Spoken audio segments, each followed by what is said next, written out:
With the help of God, you and I join together, I giving the best I can, and you giving all your strength behind me. We will yet defeat the most nefarious conspiracy that has been hatched against a free people.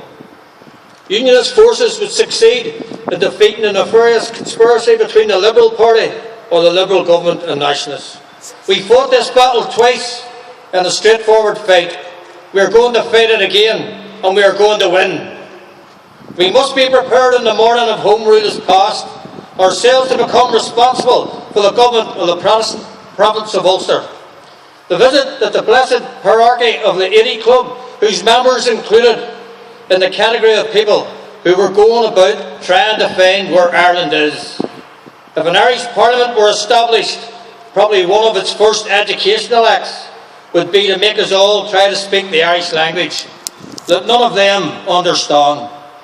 However unimportant the question of Home Rule might seem to politicians, it is really a question of gambling with the religious and civil liberties of the loyalists of Ireland. On demand is a very simple one. We ask for no privileges, but we are determined that no one shall have privileges over us.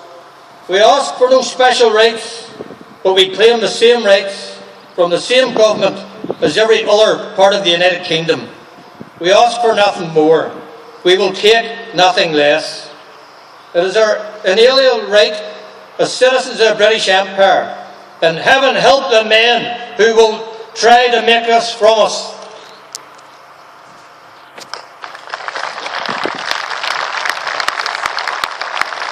Ladies and gentlemen, as it was done 100 years before, please join me in singing He's a Jolly Good Fellow to Carson. For he's a jolly good fellow, for he's a jolly good fellow, for he's a jolly good fellow, which nobody can deny, which nobody can deny, which nobody can deny. For he's a jolly good fellow, for he's a jolly good fellow, for he's a jolly good fellow.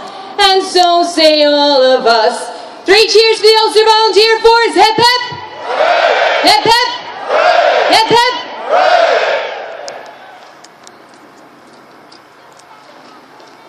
We have a very special guest here today. Would like now to call her to the stage. It's the granddaughter of James Craig, Eileen Craig.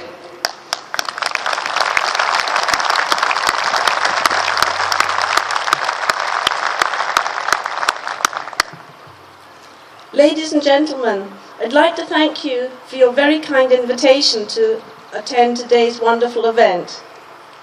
When I first came to Belfast almost 3 years ago, I was brought to Craigavon House to see my grandfather's home, which I found to be, suffice it to say, in a dilapidated state. Sadly, the owners of this great historic house had let it fall into disrepair. Since then, a tremendous amount of work has been done to tidy up the inside of the house, which enabled us to hold an exhibition in February, with the emphasis on the formation of Carson's army and on my family. The house came alive with people as various events were held along with the exhibition. It was wonderful, but sadly, everything had to be taken down at the close. When I returned home, I wondered what would happen next to this spectacular and historic house. Recently, I received photographs from Belfast showing me all the incredible work that's since been carried out with loving care and attention by so many people. I was amazed and thrilled as no one had mentioned that this work would take place. Today, I can say that I'm delighted with the transformation that has occurred. It's beautiful. And I know that many people have given up a lot of their spare time to complete the work. And I'd like to thank them all very, very much. To the organisers of today and to everyone who's made this transformation possible to bring Craigavon House back to life, I would like to say a huge thank you. And I'm sure Grandpa would look down on these recent events with great pride and gratitude.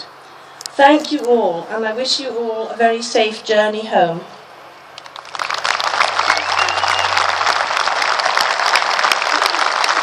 Thank you very much for that, Eileen. I would now like to call Billy Hutchinson.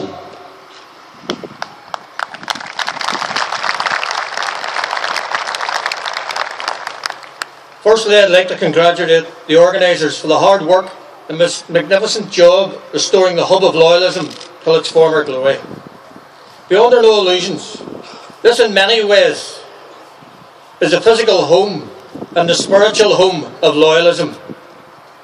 The words of the Covenant finalised behind these walls, and its words first aired publicly by Carson on the steps of Craigavon House. It served as the headquarters of the U.V.F. during the most intense moments of the Home Rule struggle.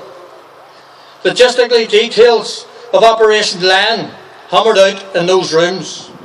Crawford and his U.V.F. gun runners plotted to bring over 200 tons